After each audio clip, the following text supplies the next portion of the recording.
La team, je vais vous faire deux vidéos en une vidéo. La première est la vidéo d'une maman en pleurs. Vraiment, oui, vous cassez. Au moins, regardez les visages. Je suis des personnes militantes pro-ado, les moutons d'ado, dit que le gouvernement n'a pas de sentiment. Le gouvernement n'a pas de cœur. Le gouvernement veut gouverner et tous les citoyens doivent se conformer au gouvernement. Dire qu'un gouvernement n'a pas de sentiment, c'est croire qu'un gouvernement gouverne les moutons, gouverne les animaux. Ou c'est parce que vous êtes des moutons que vous pensez que tout le monde est devenu des moutons. Comment des êtres humains peuvent dire que gouverner signifie ne pas avoir des sentiments? Que gouverner signifie ne pas avoir d'état d'âme? Monsieur, il faut savoir à vous les ados-moutons que quand on gouverne un pays, on ne gouverne pas des objets, on gouverne des hommes et leurs biens. Parce que si les hommes ne sont plus là, leurs biens, ils s'en foutent. Si moi je ne suis plus là et que toute ma famille n'est plus là, peu importe ce que j'ai laissé, c'est le pays qui va en bénéficier. Il faut le savoir.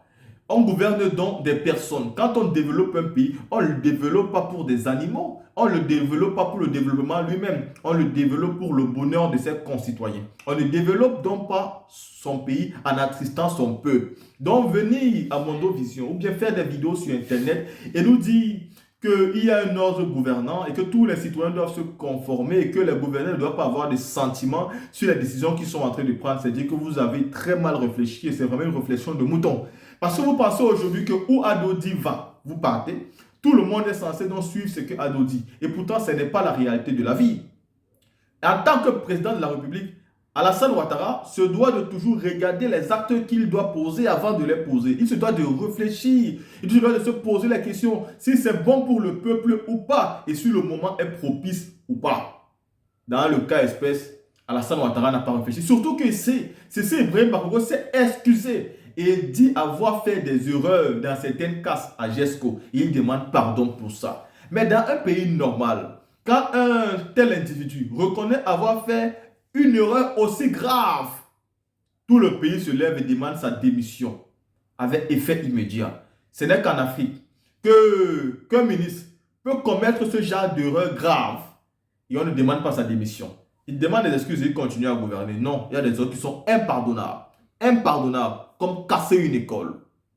Et se foutre après de ses concitoyens, il a donné 10 millions au proviseur, au fondateur, pour qu'il fasse quoi avec? Avec des tablements. Faites gaffe, faites attention, honnêtement. Les enfants doivent aller à l'école. Ce genre d'erreur mérite d'être sanctionné. La team, comme deuxième vidéo ici, je vais vous montrer la vidéo du PPACI. Parce que oui, le président Laurent Gbagbo a eu une audience avec les grosses têtes PPACI. La décision est lancée. Le parti est amplement implanté aujourd'hui en Côte d'Ivoire et il est majoritaire aujourd'hui en Côte d'Ivoire dans l'implantation dans tous les quatre coins de la Côte d'Ivoire. Maintenant, nous lançons dans le cap sur les élections de 2025. Et c'est cette vidéo que j'ai envie de vous montrer ici avec le président exécutif du parti qui prend la parole. La team, écoutons dans cette vidéo.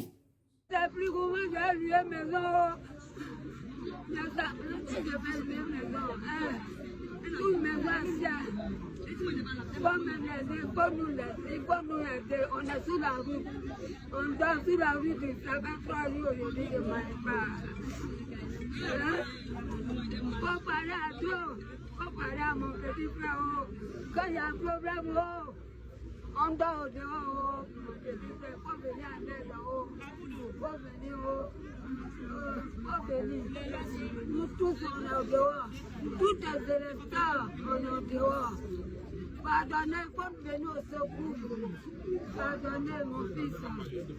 Si tu m'entends, je suis ta maman. Je suis ta maman. Je suis ta maman. On habitait loin d'en-haut. Cette rencontre avait 2 points à l'ordre du jour. Le bilan de l'implantation de notre parti sur le territoire national et les perspectives. Vous savez que le président Laurent Gbagbo, en octobre dernier, il a désigné des vice-présidents et des secrétaires généraux adjoints chargés de l'implantation du parti sur le territoire national.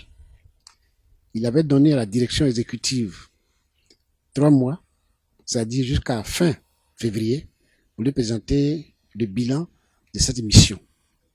C'est de cela que nous venons de parler.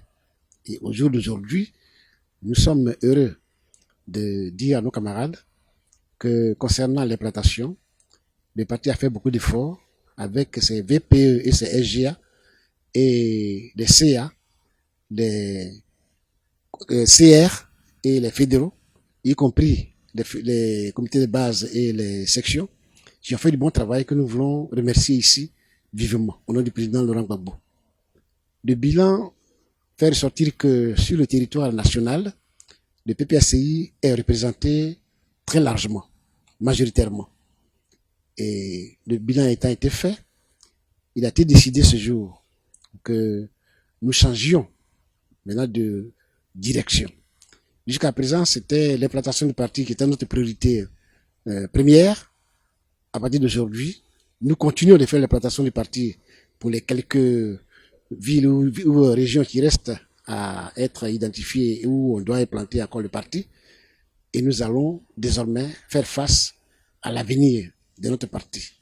Il s'agit de nous organiser pour penser à jour d'aujourd'hui les élections qui vont avoir lieu en 2025. Donc désormais, notre parti s'oriente vers l'organisation des élections de 2025. Nous allons nous organiser, nous allons tout faire pour que les élections à venir soient des élections inclusives, transparentes et des élections crédibles. Et pour cela, nous avons deux priorités majeures. La première priorité, c'est l'inscription du président Laurent Gbagbo sur la liste électorale. D'autres priorités, c'est l'organisation d'élections crédibles, je vous le disais tantôt. Et dans cette organisation d'élections crédibles, il y a le rôle de la CEI.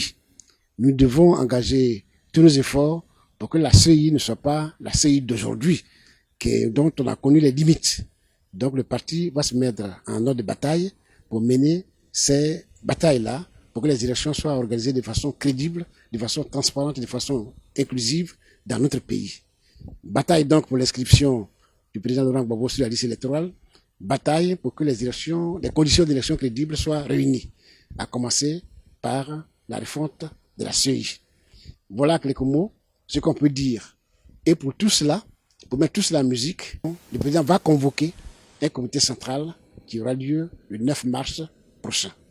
Voilà la quintessence de la réunion que nous avons eue cet après-midi avec le président Laurent Gbagbo qui a bien voulu nous recevoir. Je peux encore une fois de plus remercier tous les camarades qui se sont mis au travail pour que notre parti, qui n'a que 2 ans, soit un parti implanté sur tout le territoire national, comme je viens de le dire, et nous sommes très heureux de vous donner cette nouvelle. Désormais, l'implantation va continuer, mais la priorité, c'est aujourd'hui de nous arriver sur les élections 2025. On pourrait même dire, nous mettons le cap sur les élections 2025. Je vous remercie.